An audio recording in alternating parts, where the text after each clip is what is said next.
Coach Shannon Smith and senior attacker Britton Altamari. Coach, an opening statement, please.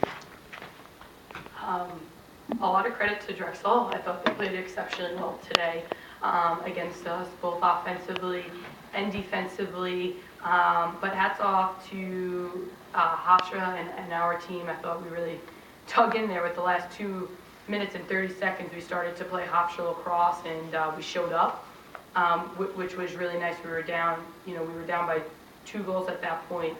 And I'm just really proud of the team, and I'm really proud of the seniors, and I'm really happy that they were able to, leave Hofstra with a win the last game at Stewart Stadium with a W.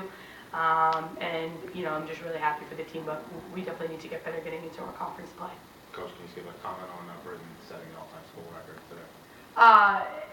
It's a tremendous accomplishment for Britton. She's been such an unbelievable player for us. I coached her the past 3 years, and it's been unbelievable to watch her grow. And this senior year, she's really broke out into one of the top attackers in the nation. I'm really proud of her. She worked really hard for it, and it's quite an accomplishment because it's been there for quite a few years. But I know Britton herself is just happy to get the W today, and I know she's happy for the accomplishment, but also happy for the W and happy to be being able to play one more week in a Hofstra uniform. Questions? Coach, you said in the final 2.5 minutes you were able to finally play Hofstra lacrosse. Did you see something, or did it feel like something just finally clicked in those final 2.5 minutes? Well, I was a little. We brought him in at one point when we were losing in the second half, and we kind of got on them in the halftime huddle, in the huddle at the timeout, and we still weren't clicking. So I wasn't really sure what was going to happen. We started to make some adjustments on the defensive side of the field.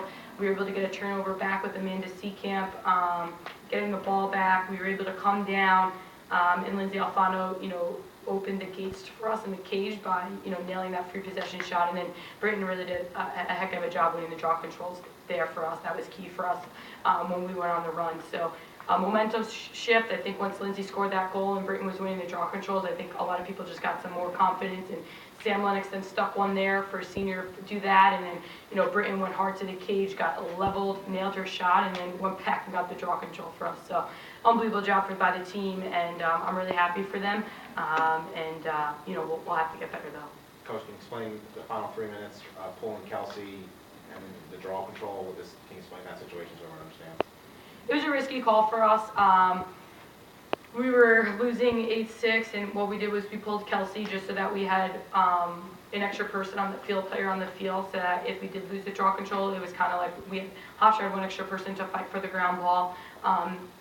Luckily enough for us, it didn't really have to cross there. Bruce Britton was able to get the draw herself, but it was just an advantage that we gave to ourselves on the field. Britton, you had those crucial draw controls there at the end. What were you thinking down 5-8 with just about 4 or 5 minutes left to go? What were you thinking there at the draw circle going forward? Obviously, that's a situation where, it's kind of do or die. I knew that I had to win it, and I knew that my teammates and myself were going to do anything that it took to get the ball down on our end, because we knew that if Drexel got the ball, they were going to stall, and that's more time off the clock that we needed to, put some points on the board. So I think that it was just, me against that girl. She was very good at the draw, and I just, put everything into it. I knew we needed the ball, and I did everything I could to make sure that we had possession so we could put the ball in the back of the net and not Drexel in a stall. And for Britton, you now hold the sole possession for most points here at Hofstra. What are the emotions for today for you?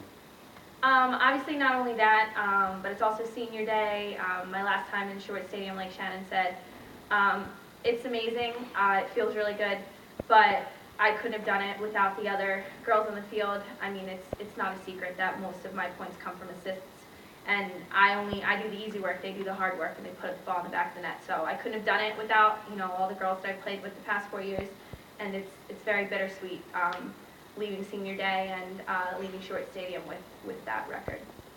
Coach, can you comment more on Sam and Lindsay, just their efforts the last week, especially Lindsay? She was big in the Stony Brook game as well. Lindsay's been playing great for us. She played really well in the Stony Brook game, and I'll be honest, I think she played horrible in the first half, and I told her that at halftime, and I actually wasn't going to play her in the second half. and she came up to me and was like, put me back in. I will change it around. And, it kind of, she stuck two good ones for us there, one to start us going and one for the game winner. That's just, being an upperclassman on the team and, not wanting to see her senior class get a loss today. So proud of her. She stuck it up. She stepped up for us in the second half. Sam Lennox, she played great today, and I really think Sam Lennox is one of those quiet kids. She likes to pass the ball. Doesn't really like to take her girls one-on-one, and all of a sudden she's on the crease one-on-one and sticks that top corner. Is an unbelievable shot, and it was a great moment for Sam to see that for her as a senior. So. Congrats to her, and the two of them played really well, and Lindsay Alfano really stepped up for us in the second half. Coach, just talking to you in the past, turnovers has always been something that you focused on. 8 turnovers today. How do you feel that part of your game is getting set going for the conference tournament? It's funny because we've really stretched clearing and turnovers to our team, and we've been doing really well with that the past couple of games. And our strong point is defense, and defensively we haven't been playing well the past 3 games in my eyes. So we got to focus on defense, and that's usually the backbone of our team. So defensively, we have to fix some things. We have to work on the smaller things and get better for our conference play because everyone's 0-0 right now, and it's going to be really tough. But we're really excited for the competition. Ceremonial start on senior day for anybody. I know what happened in the Stony Brook game, but can you talk about how the defense stepped up in our absence today? Yeah, I thought defensively they did some good things well, and then they didn't do some things well. At certain points we had 5 freshmen out there on the field on defense with one junior and one senior, and then the senior goalkeeper. So a lot of young faces down there, but I think it's good because it gives us a lot of experience going into conference play and allows us to have a little bit more depth. Obviously one of the most important things in any game is time of possession. Between draw controls, ground balls, and turnovers, do you think there's really any weakness in the time of possession that you want to work on moving towards the CAAs? I think that we have to work on not coming out slow and giving a lead. I think we let up a couple more goals there in the second half, just like we did against Stony Brook. And Drexel started to stall the ball on us. Luckily for us, defensively we were able to do some things, get the ball back, and then offensively we decided to turn it on for the last 2 minutes and 30 seconds. So, if we can figure out how to play with that momentum for the full 60 minutes, I'll be pretty confident with that. So we just have to figure that out. Thank you, guys. Thanks. Thank you.